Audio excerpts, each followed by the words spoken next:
하나님의 은혜가 여러분들 가운데 함께 하시기를 주님의 이름으로 축복합니다. 자, 요한복음 1장에서는 요한복음이 시작되면서 예수가 누군가, 태초부터 계신 분이다 라는 말씀으로 시작을 합니다.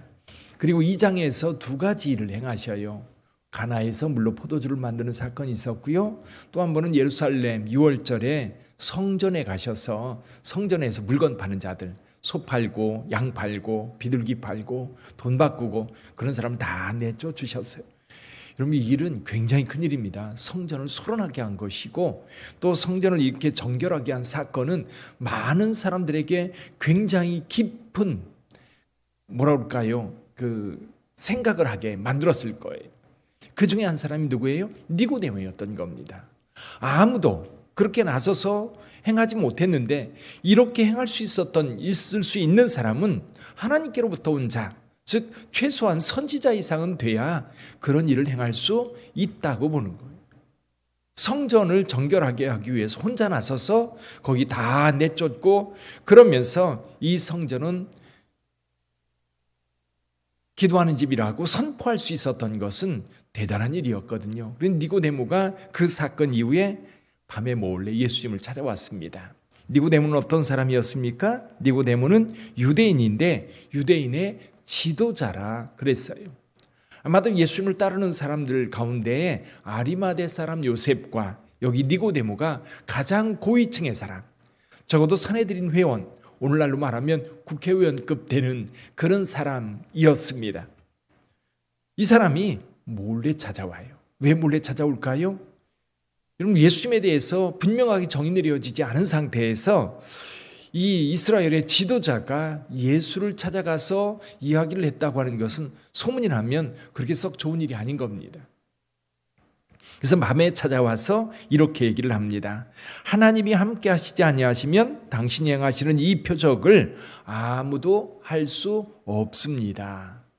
그건 분명히 하나님과 함께 하기 때문이기 때문에 이 예수님께서 이제 그렇게 행하는 이유, 그리고 예수가 누군가 아마도 니고데모는 알고 싶었을 거예요. 그래서 그가 메시아라고 한다면 니고데모는 그 메시아를 따를 것이고, 그가 선지자라 한다면 그가 하나님께로부터 온 선지자임을 믿고 그의 말씀에 귀를 기울이게 될 거예요. 근데 예수님께서는 이렇게 말씀하십니다. 3절을 좀 한번 읽어볼까요? 3절, 예수께서 대답하여 이르시되 진실로 진실로 내게 이르노니 사람이 거듭나지 아니하면 하나님의 나라를 볼 수 없느니라. 니고데모는 분명히 당신은 하나님께로부터 온 사람이기 때문에 그런 표적을 행했습니다 라는 질문은 뭐예요? 하나님께로부터 오셨습니까? 라고 묻는 거거든요. 그런데 예수님은 전혀 다른 말씀을 하세요. 거듭나지 아니하면 하나님 나라를 볼 수 없다. 사실 거듭나지 아니하면 예수가 누군지도 모르는 거예요. 그렇죠?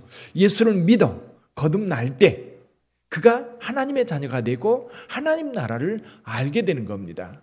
만약에 예수를 영접하지 않고 그냥 예수를 외면한다면 예수님을 통해서 우리에게 주어질 하나님의 나라, 예수를 통해서 우리에게 주어질 그 하나님의 영광, 그것을 경험할 수 없는 겁니다. 예수께서 오셨지만 그 많은 사람들이 예수를 만났지만 예수님을 통해서 예수께서 하나님의 아들이요 메시아요, 그리고 예수님을 통해서 하나님의 나라가 우리 가운데 이루어진다고 하는 사실을 믿는 사람들은 몇 안 됐어요. 그 이야기가 뒷부분에 나옵니다. 여러분, 예수께서 이 땅에 빛으로 오셨는데 그 빛으로 오신 예수님을 영접하는 사람이 있고 거부하는 사람이 있어요. 근데 악한 사람들은요 거부합니다. 왜? 예수께서 빛으로 오셨기 때문에 빛으로 오시면 우리의 모든 것이 다 드러나요. 그 악한 생각, 더러운 생각, 부정한 것들, 이런 것들이 다 드러나니까 오히려 빛을 가려버리는 거예요. 그러나 의로운 자들은 예수의 빛을 받아들입니다. 그리고 나의 더러운 것 예수의 보혈로 씻으면 되는 거예요. 새롭게 되면 되는 거예요. 그러면서 이제 니고데모가 이렇게 얘기를 해요. 거듭나야 한다라는 말에 니고데모가 꽂혔어요. 어떻게 거듭날 수가 있지요? 어떻게 모태에 다시 들어갔다 할 수 있습니까? 라고 말할 때 예수님께서 진리의 말씀을 우리에게 전하셔요. 한번 볼까요? 5절 한번 보죠. 5절 예수께서 대답하시되 진실로 진실로 내게 이르노니 사람이 물과 성령으로 나지 아니하면 하나님 나라에 들어갈 수 없느니라. 그러면서 이렇게 말씀하셔요. 육으로 난 것은 육이요, 영으로 난 것은 영이다. 우리는 지금 육으로 난 상태로 지금 있는 거예요. 그럼 이 육은 천국에 들어갈 수 없어요. 하나님 나라에 들어갈 수 없어요. 그러면 이 육이 다시 태어나야 돼요. 또 다른 것, 영으로 태어나야 된다는 거예요. 그래서 영으로 난 것은 영이다. 그래서 영으로 다시 태어나야 되는 겁니다. 위로부터 다시 태어나야 되는 거예요. 그래야 우리가 하나님 나라에 들어갈 수 있는 자격을 얻게 되는 거예요. 사랑하는 성도 여러분, 그래요. 거듭난다라고 하는 것은 이제 여러 가지로 설명할 수 있는데 그 중에 한 가지가 예수를 믿을 때 우리는 거듭날 수 있어요. 예수를 믿을 때 우리는 구원받았고, 예수 믿을 때 우리의 죄가 사함받고, 예수 믿을 때 우리 안에 생명이 들어와서 우리가 영생하게 되는 겁니다.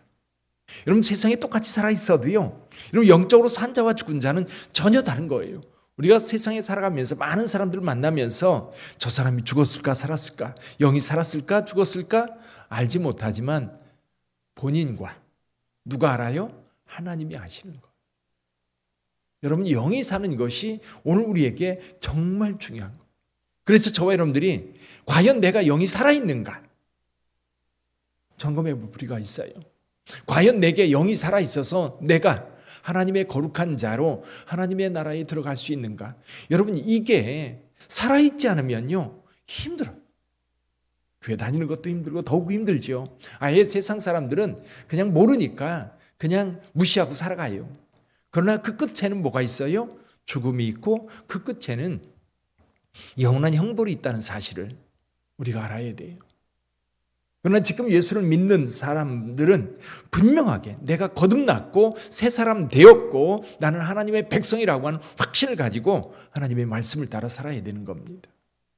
예수께서 우리 가운데 오신 것은 우리가 성령으로 다시 태어나서 하나님의 나라 백성으로 살게 하기 위함이다. 그러면서 예수님께서 이 땅에 오신 이유에 대해서 쭉 설명합니다. 자, 예수님만이 하늘나라의 이야기를 할 수 있어요. 하늘의 이야기. 왜? 하나님께서 오셨기 때문에, 하나님께로부터 우리 가운데 왔기 때문에 하늘 이야기를, 영생의 이야기를, 영원한 생명의 이야기를 예수님만이 하실 수 있는 겁니다. 그래서 여기 이렇게 말씀해요. 14절에 보면 모세가 광야에서 뱀을 든 것 같이 인자도 들려야 한다. 이건 뭐예요? 십자가에 달리시는 거예요. 자, 이는 이렇게 모세가 광야에서 놋뱀을 만들어서 장대 높이 단 이유가 뭡니까? 지금 뱀에 물려 죽어가는 사람들을 살리기 위한 거예요. 심판이 아니에요. 살리기 위한 것. 이미 그들은 범죄하여서 이미 불뱀으로 인한 많은 사람이 죽었고 죽어가고 있는 상황인데 하나님께서 모세에게 놋뱀을 만들어서 장대 높이 달라, 그것을 바라보는 자는 살리라. 구원하기 위한 거예요. 예수 십자가도 마찬가지입니다. 우리를 구원하시기 위한 겁니다. 그래서 16절 유명한 말씀이죠. 우리 같이 읽어볼까요? 하나님이 세상을 이처럼 사랑하사 독생자를 주셨으니 이는 그를 믿는 자마다 멸망하지 않고 영생을 얻게 하려 하심이라. 17절에서도 이렇게 말씀하세요. 하나님이 그 아들을 세상에 보내신 것은 세상을 심판하려 하심이 아니요 그로 말미암아 세상이 구원을 받게 하려 하심이라. 그러니까 20절에 보면요, 이미 악을 행하는 자마다 빛을 미워하여 빛으로 오지 아니하나니 이는 그 행위가 드러날까 하며 이미 그들은 심판을 받았어요. 여러분, 우리가 가끔 이런 생각을 해요. 우리가 예수를 믿기 전에 우리 멀쩡하잖아요. 멀쩡하게 살아있고 세상에 잘 살고 있잖아요. 그런데 여러분, 분명한 것은 예수를 믿지 않는 자는 이미 하나님의 저주 아래에 있어요. 이미 저주 아래에 있어요. 예수께서 오신 이유는 이 죄악의 저주, 죽음의 저주 가운데 있는 우리를 거기에서 구원하기 위해서 오셨다는 거예요. 우리가 가끔은 좀 착각하는 것이 있어요.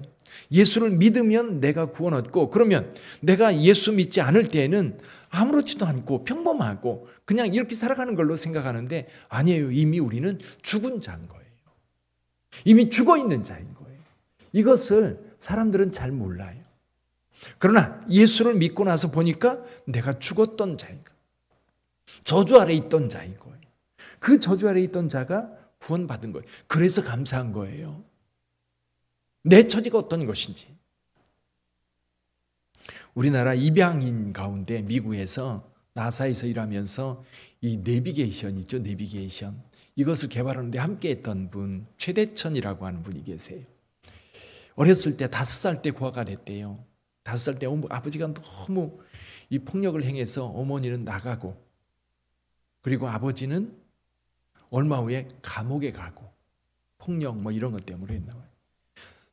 5살짜리하고 3살짜리 아이가 버려진 거예요.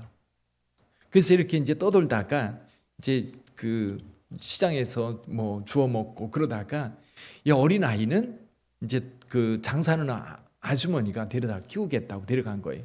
근데 얘는 안 데리고 간 거예요. 보니까 이 다리를 절고 있었던 겁니다. 그래서 그냥 버려졌는데 어떤 아저씨가 고아원에 데려다 준 거예요. 그런데 감사하게도 데려다 줬는데 그 고아원에서 홀트 아동복지로 보낸 거예요. 거기서 이제 13살 때까지 살다가 미국으로 입양이 됐는데 정말 잘 된 거잖아요.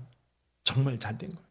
근데 늘 감사하는 게 뭐예요? 고아였던, 버려졌던 그가 자기가 미국에 있는 정말 좋은 아버지를 만나가지고 내가 이렇게 됐다는 거예요.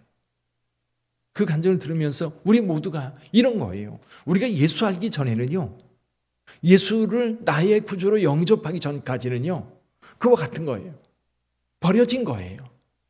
그런데 거기에서 선택되어서 그가 좋은 아버지를 만나서 정말 세계적으로 훌륭한 사람이 되었을 때 늘 잊지 않는 거예요. 그때 내가 그때 그냥 그렇게 살았다면 어떻게 됐을까?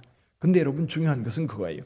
그런 상황 속에서 선택받아서, 건짐받아서, 들림받아서 하나님의 자녀로 다시 태어났다는 겁니다. 그게 구원이거든요. 이게 구원에 대해서 우리가 감동하지 못하는 것은 내가 어떤 처지에 있는지를 잘 모르기 때문에 그런 것 같아요. 내가 불심판을 받아야 된다는 사실을 생각 안 하고 살아가니까 이게 내가 지금 예수 믿기 전에 나의 삶이 어떤 것인지 잘 못 느끼니까 그 감동도 없고 그 감격도 부족한 거예요. 그 구원의 은혜에 대해서 절절하게 느끼는 사람, 이런 고아여서 그저 거리에서 길거리에서 잘 데도 없어서 그냥 움막에 아니면 처마그늘에 동생하고 둘이 끌어안고 자던 그가 세계적인 과학자가 되었을 때에 그때 생각해보면 너무너무 큰 하나님의 은혜인 거예요. 사실 구원받은 은혜는 그 감동이거든요. 그런 감동. 여기서도 마찬가지예요. 우리 주님께서 우리를 구원하시기 위해서 오셔서 여기 독생자를 믿는 자는 그러면서 말씀하십니다. 사도 요한이 제일 끝에 31절 이하에 보면 우리 하나님께서 우리를 구원하신 그 은혜 그렇게 말씀하십니다. 35절 보세요. 아버지께서 아들을 사랑하사 만물을 다 그의 손에 주셨으니 아들을 믿는 자에게는 영생이 있고 아들에게 순종하지 아니하는 자는 영생을 보지 못하고 도리어 하나님의 진노가 그 위에 머물러 있느니라. 오늘 그 은혜가 여러분의 것인 줄 믿습니다. 사랑하는 성도 여러분, 그 은혜에 대한 감동으로 살아요. 이 감동이 없으면 여러분 교회 생활도 힘들고요. 그 감동이 없으면 우리의 영성이 힘들어져요. 그래서 저와 여러분들이 신앙생활을 하면서 하나님의 영광을 위하여 살아갈 수 있는 것은 그 은혜에 대한 감동과 감격 때문이에요. 그 은혜를 따라 오늘도 승리하는 여러분 되시기를 주님의 이름으로 축복합니다. 기도하겠습니다.